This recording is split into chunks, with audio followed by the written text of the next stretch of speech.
Hey, everybody. I hope you're hanging in there. It's the end of week 2, and we are in for a ride.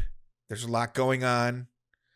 Tomorrow is Tariff Day, the beginning of some ridiculous economic stuff. But I think it's time for me to again summarize what I feel is the most pressing issue of the week. And you guessed it, it's fascism. It's the creep of the bourgeoisie toward acquiescence with the agenda of the Trump administration. We have seen Trump already use his power, use his control over the use his control over the Department of Justice to extract settlements for himself in his sham lawsuits against social media companies and mainstream media. He is more and more getting people behind him in his orbit around this sort of like machismo, manosphere ideologies. He's grabbing all of that. And I think that what is most important here, like I said, at the beginning of this channel, I said I really wanted to stray away from talking about electoral politics, and I wanted to emphasize things that are more important than that. And I think right now it's the burgeoning of this very strong white supremacist, neo-Nazi, fascist current. And I think that in this environment in which the free press is already kind of surrendering in advance. I mean, we saw before how Joe Scarborough and Mika Brzezinski were so willing to go along with just rolling over and letting Trump pet their belly because they could be good little boys and girls. We've already seen certain media organizations shell out money in advance for this monster. That's what I'm talking about. I mean, we've seen some principled stands. I mean, Jim Acosta quit, but these aren't really like acts of resistance. These aren't real acts of resistance because Trump, I think, is just part of the story. He's in the background always, of course, and he has the power to enable these extremely disgusting acts, such as cutting people off from Medicaid earlier this week, just by vaguely saying he's going to end all federal grants. But really, at the heart of this is the fact that we have a emboldened white supremacist neo-Nazi movement. They have the richest man in the world with his Nazi salute behind them.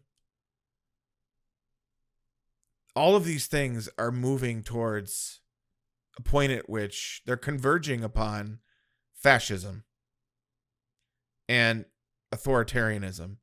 And I know that's already been said a bunch, but it's not just about who's in power, but it's how civil society begins to change.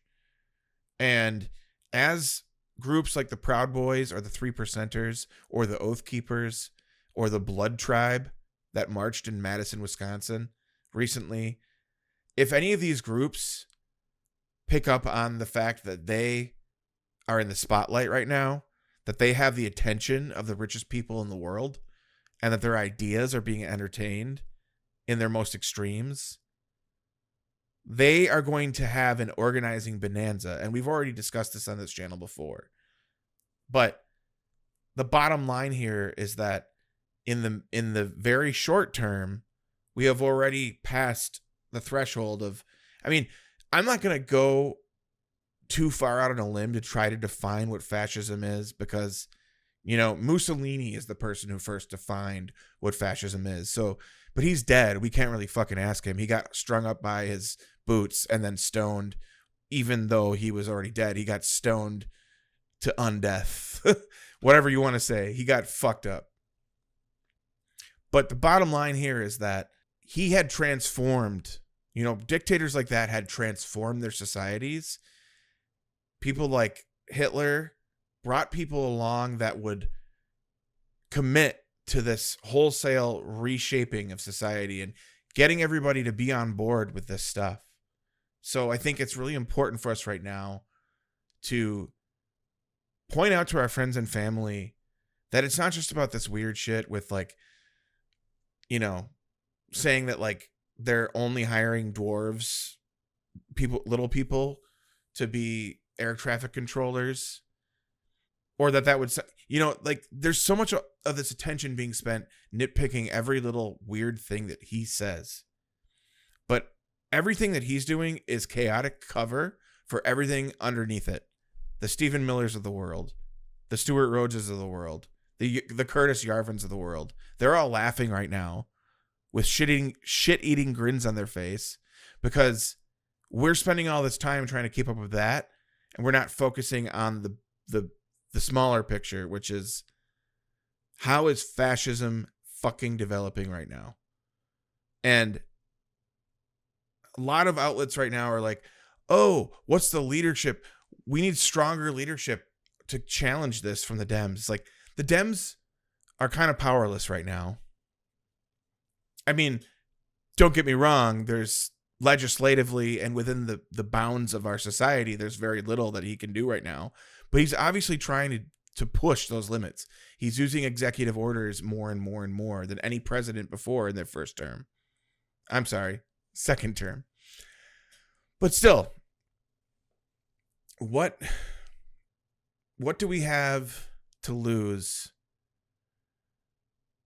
if we spend a little less time focusing on what Trump says directly and spend a little bit more time on investigating what's going on beneath the surface, who is aligning their forces right now? We need to be estimating our own forces as well.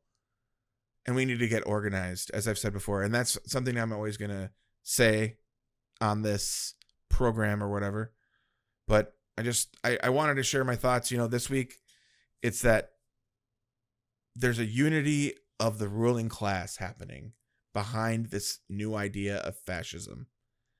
And it is fucking scary. And Mark Zuckerberg, Elon Musk, Jeff Bezos, they're all behind it. And they're about to make a king out of Donald Trump. Sure, that's important. But you know what else is important?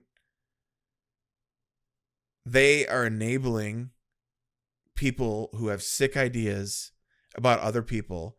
They're enabling people who might go out and attack trans people or immigrants. They're enabling accidents to happen by their bureaucratic mismanagement as well.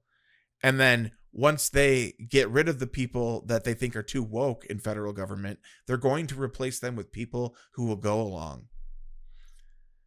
And that is way more important to me right now than just one man, because it's clear that there's a whole movement behind Trump.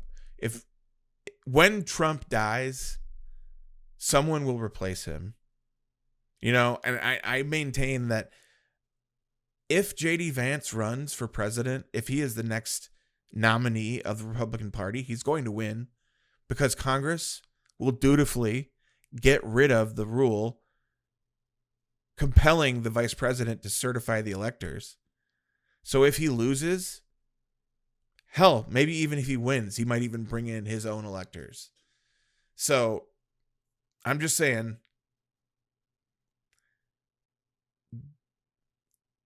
I am having a hard time not talking about electoral politics that much in this, but that's my feeling, is that there's this double dynamic going on. You know, there's power at the top, but they're also trying to make sure that there is a white supremacist base that lasts beyond MAGA.